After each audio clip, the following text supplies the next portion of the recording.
आज मैं लेकर आई हूँ मूंग दाल वड़ा करी की रेसिपी। बहुत ही टेस्टी बनता है ये, और जो हम रेगुलर करी वगैरह बनाते हैं उससे थोड़ा सा अलग होता है, बहुत ही अच्छा लगता है खाने में।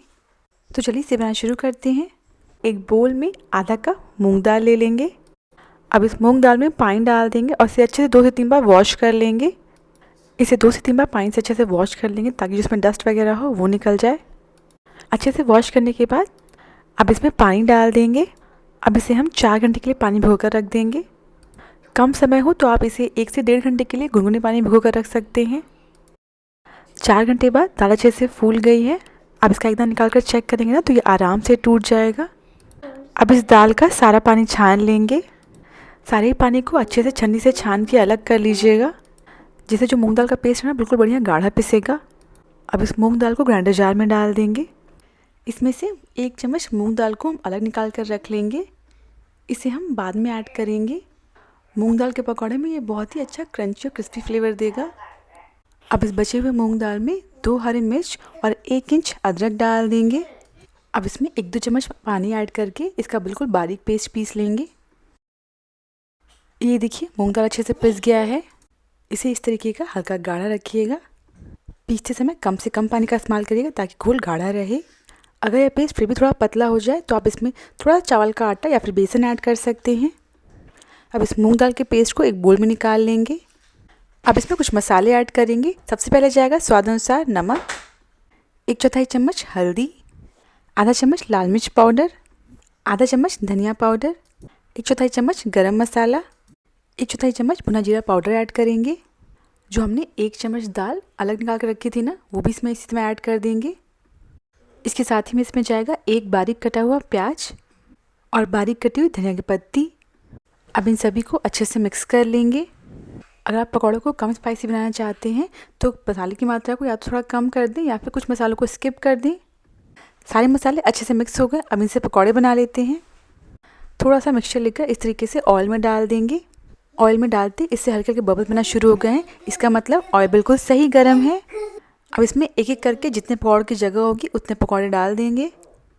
इन पकौड़ों को मीडियम फ्लेम पर फ्राई करिएगा ताकि ये अंदर तक अच्छे से पक जाएं। मैंने इन मूंग दाल के पकौड़ों का साइज़ थोड़ा छोटा रखा है, जिससे देखने भी काफ़ी अच्छे लगते हैं और जल्दी भी पक जाते हैं। सारे पकौड़े डालने के बाद इन्हें तब तक फ्राई करेंगे जब तक यह बाहर से अच्छे से गोल्डन ब्राउन ना हो जाए। बीच बीच में इन्हें 1-2 बार इस तरीके से अलटते पलटते रहिएगा। इसी के साथ पकौड़ों पर बहुत ही बढ़िया कलर आ गया है। और इसी के साथ हमारे मूंग दाल के पकौड़े, इन्हें आप मूंग दाल के वड़े भी बोल सकते हैं, बिल्कुल रेडी हैं। इन्हें हम ऑयल से निकाल लेंगे और इसी तरह बाकी वड़े बना लेंगे। यह मूंग दाल के वड़े बहुत ही टेस्टी बनते हैं। आप इन वड़ों को थोड़ी ज़्यादा क्वांटिटी में बना सकते हैं ग्रेवी के अलावा भी।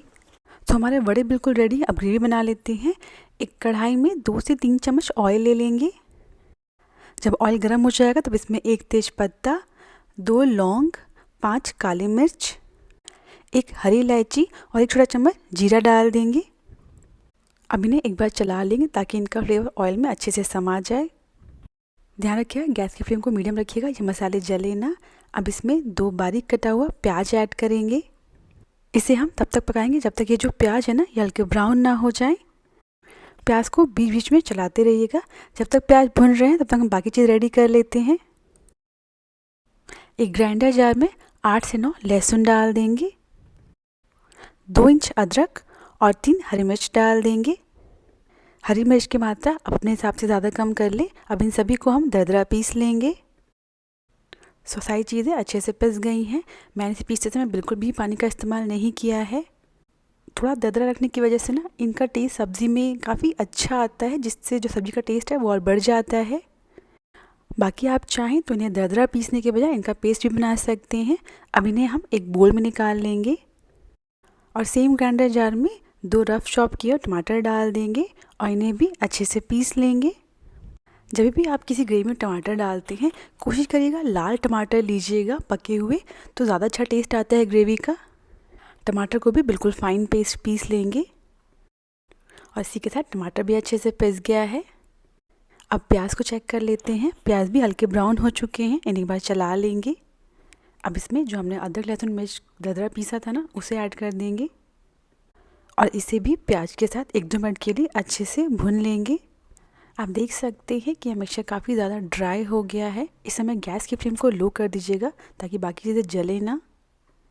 हमने इसमें बहुत कम ऑयल का इस्तेमाल किया था जिसकी वजह से ये ड्राई हो गया है। ऊपर से आप इसमें ऑयल लगी बिल्कुल भी ना ऐड कर, अगर ज़रूरत लगे तो आप थोड़ा सा 1-2 चम्मच पानी ऐड कर सकती हैं इसमें। बस अदरक लहसुन को भी एक आधे मिनट के लिए पका लेंगे। अब इसमें कुछ मसाले ऐड करेंगे। 1 चम्मच कश्मीरी लाल मिर्च पाउडर, 1 चम्मच धनिया पाउडर, आधा चम्मच हल्दी ऐड करेंगे। अब इन सारे मसालों को अच्छे से मिक्स कर लेंगे। इसी समय ही मसाले ऐड करेंगे ना तो सब्ज़ी का टेस्ट बहुत ही बढ़िया आता है। मसाले अच्छे से मिक्स हो गए, मसाले जले ना, इसके लिए इसमें हम तुरंत ही जो हमने टमाटर का पेस्ट बनाया था ना उसे ऐड कर देंगे और इसे फटाफट से मिक्स कर लेंगे।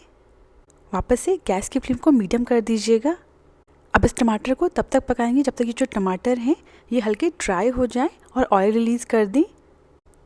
टमाटर जल्दी पक जाए इसके लिए इसे हम ढककर पकाएंगे।